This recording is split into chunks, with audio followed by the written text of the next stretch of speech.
విజయ్ దేవరకొండ రష్మిక మందనల పెళ్లి గురించి మనకు తెలిసిందే.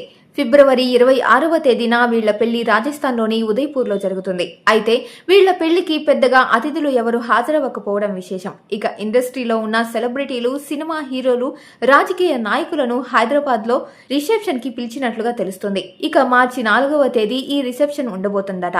ఈ ఫంక్షన్ కి ఇండస్ట్రీలో ఉన్న స్టార్ హీరోలందరూ రావాలని వాళ్ళందరికీ ఇన్విటేషన్ అందినప్పటికీ నానికి అలాగే నిఖిల్ కి మాత్రం ఇన్విటేషన్ అయితే ఇవ్వలేదట. కారణం ఏంటి అంటే నాని, విజయ్ దేవరకొండకు మధ్య కొన్ని విభేదాలు ఉన్నాయని, అందువల్ల వాళ్ళిద్దరూ ప్రస్తుతం మాట్లాడుకోవడం లేదని వార్తలైతే వస్తున్నాయి. ఇక నిఖిల్ సైతం అర్జున్ రెడ్డి సినిమా వచ్చినప్పుడు విజయ్ దేవరకొండ మీద కొన్ని కామెంట్లు అయితే చేశాడు. దాంతో అతనిని కూడా తాను పక్కన పెట్టినట్లుగా తెలుస్తుంది. ప్రస్తుతం వీళ్ళిద్దరి మధ్య కూడా మాటలైతే లేవట.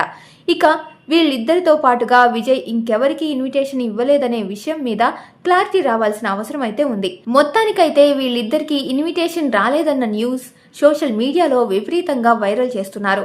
ఇక ఏది ఏమైనా కూడా విజయ్ ఇండస్ట్రీలో ఇప్పుడిప్పుడే స్టార్ హీరోగా ఎదుగుతున్నాడు. కాబట్టి తాను ఎలాంటి భేషజాలు లేకుండా తన తోటి హీరోలందరితో బాగుంటేనే అతని సినిమా కెరియర్ కు బాగుంటుందని మరికొంతమంది సినిమా మేధావులు చెబుతున్నారు.